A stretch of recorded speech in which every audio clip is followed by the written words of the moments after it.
Hello friends, अस्सलाम वालेकुम। आप लोग सब कैसे? उम्मीद है आप लोग सब ठीक होंगे और खैरियत से होंगे। अच्छा जी, आज मैं आप लोगों के लिए लेकर आई हूँ आलू की तरकारी की रेसिपी, जो कि बहुत ऑथेंटिक रेसिपी है। चले यहाँ रेसिपी की तरफ आते हैं। अच्छी तरीके से गरम किया है। अच्छा, यहाँ मैंने 3 बड़े आलू लिए हैं, जिसको अच्छी तरीके से बॉयल कर लिया है।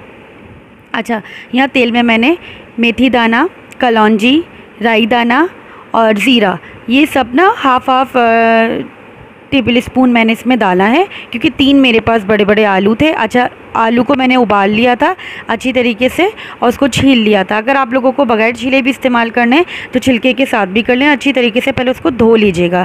खैर, यहाँ पे मैंने इसको कट कर लिया है। अच्छा, छोटे छोटे से इसको मैंने कट किया है उबालने के बाद। अब इसको मैं इसी जो मैंने ज़ीरा वगैरह डाला है इसमें अच्छी तरीके से सौते करूँगी। यहाँ अगर आपके पास कड़ी पत्ता है तो वो भी आप इसमें डाल सकते हैं फॉर स्मेल।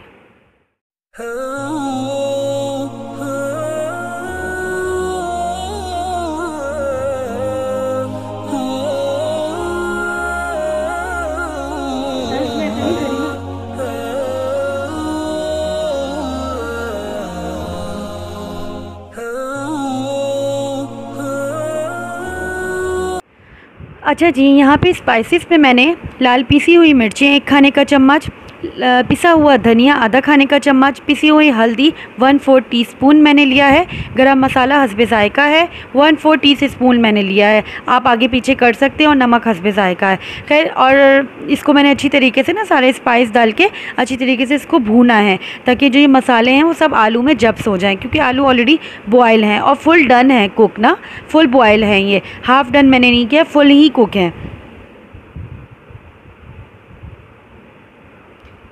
अच्छा जी, इसको ना अच्छी तरीके से सौते किया है मैंने और इसको अच्छी तरीके से भुनाई की है। अब इसमें मैं भुनाई के बाद 1 गिलास भर के पानी डाल दूँगी। 1.5 कप मैंने समझे अंदाजे के हिसाब से मैंने इसमें पानी डाला है, ताकि ये जो हमारा आलू है ना, ये अच्छी तरीके से इसमें मसाले में एक जान हो जाए। और 5 मिनट मैंने इसको कुक किया है, जस्ट ढक कर ना।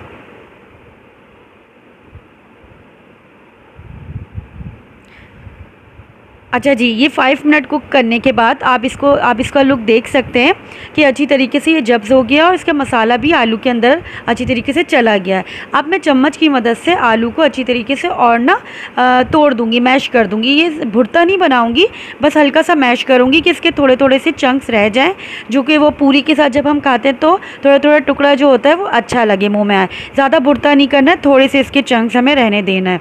खैर, इसको मैंने चम्मच की मदद से अच्छी तरीके से इसको मैश कर लिया है।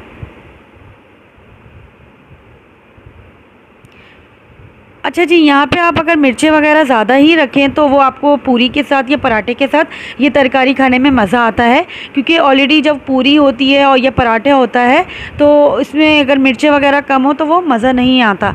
तो अगर जैसे जितना आप लोग खाते हैं उससे थोड़ा सा ज़्यादा रखें तो बैलेंस हो जाएगा। खैर, यहाँ पर मैंने अच्छी तरीके से मैश करके 1 कप मैंने इसमें भर के पानी डाला है।